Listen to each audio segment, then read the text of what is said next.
নমস্কার বন্ধুরা, আপনাদের সবাইকে স্বাগত জানিয়ে রাই কিচেন রুমে চলে এসেছি আজও নতুন একটা রেসিপি নিয়ে। আজকের রেসিপি ছোলার ডাল দিয়ে কুমড়ো পাতার বড়া। এখানে 1.5 কাপ পরিমাণ ছোলার ডাল সারা রাত ধুয়ে ভিজিয়ে রেখে দিয়েছিলাম, আর নিয়েছি ধুয়ে ফ্রেশ করে কয়েকটা কুমড়ো পাতা। বড় বড় সাইজের পাতা হলে খুব ভালো হবে। নিয়েছি আতপ চাল, ভেজানো আতপ চাল আর ছোলার ডাল, আদা, পেঁয়াজ, রসুন, কাঁচা লঙ্কা, শুকনো লঙ্কা আর গোটা জিরে।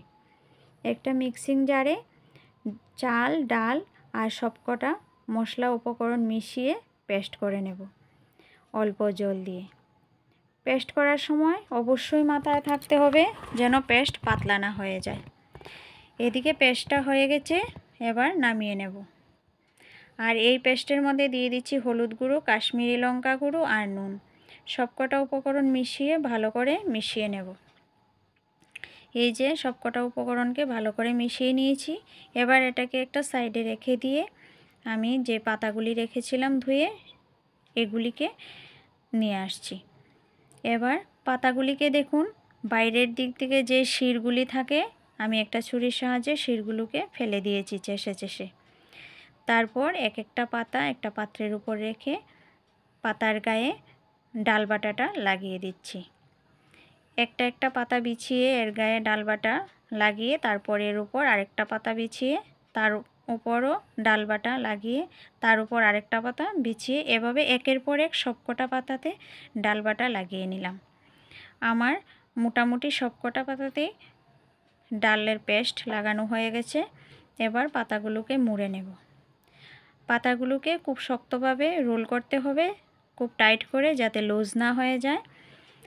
আর পাতাগুলো রোল করার সময় মাথায় রাখবেন এই সাইডের থেকে রোল করতে যাবেন না, পাতাগুলি খুব খসখসে হয়, ফেটে যাবে। এভাবে সুতো দিয়ে আমি পেঁচিয়ে বেঁধে নিয়েছি। এবার ভাপিয়ে নেব।